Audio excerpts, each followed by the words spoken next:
all plays out in the coming days. Defense, they really had some key stops. Welcome back and good evening, America. We'll be meeting in Mr. Geiger's room. This sounds about right. This sounds good to me.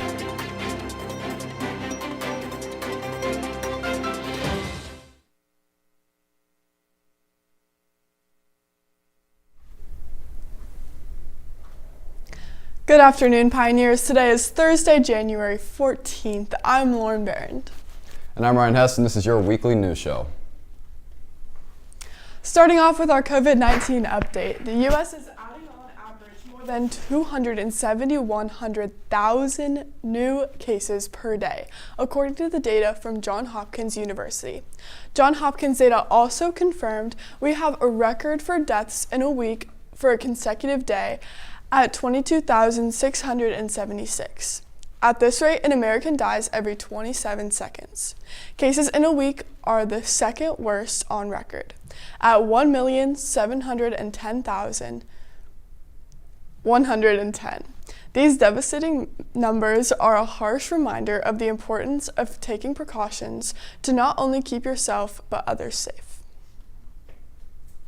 An attending physician for the Congress claimed on Sunday that there was going to be potential exposure to some of the staff during the U.S. Capitol lockdown last Wednesday. Tennessee Rep. Chuck Fleischmann later tweeted Sunday that he had tested positive for the virus after coming in contact with another member of Congress. Chicago Public Schools were making headlines this week with their decision to reopen its doors Monday to 6,000 pre-kindergarten and special education students for the first time since March of 2020. Being the third largest public school system, the decision has been met with resistance, but notably from the teachers. Tensions continue to grow between school staff and city officials who threaten to withhold pay from teachers who don't show up.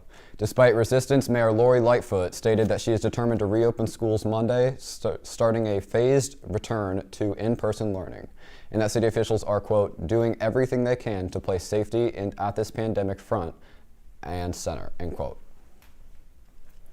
The vaccines offer some hope for a better future, but in order for that to happen sooner rather than later, President-elect Joe Biden is pressuring his team in charge of planning his COVID response, amid rising concerns that his administration will fall short of its promise of 100 million vaccinations in the first 100 days.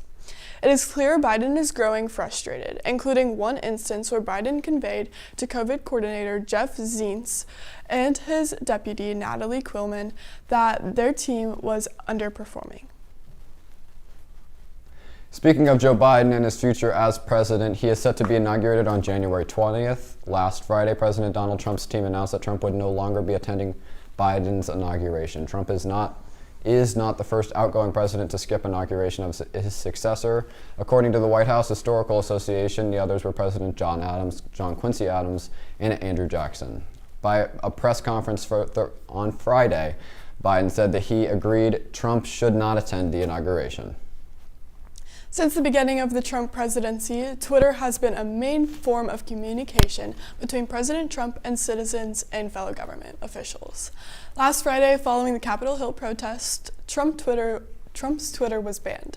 In a statement from Twitter made last Friday, it read, quote, after close review of recent tweets from @RealDonaldTrump account and the context around them, specifically how they are being received and interpreted on and off Twitter, we have permanently suspended the account due to the risk of further incitement of violence, end quote.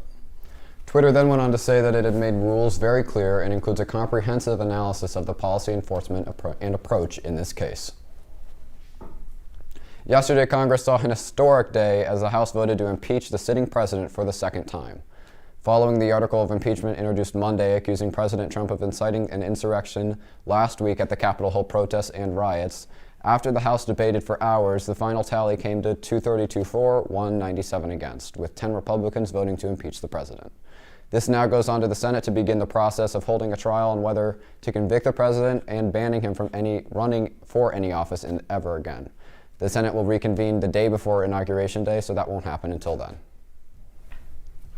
As we move into the middle of the first month of the new year, big changes have been noticed and new challenges have been brought to the table. Make sure to tune in next week as we will keep you updated on all national news. That being said, our show will be coming to a close today. Thank you for tuning in. Stay juicy and stay tuned for next week for your next national news update.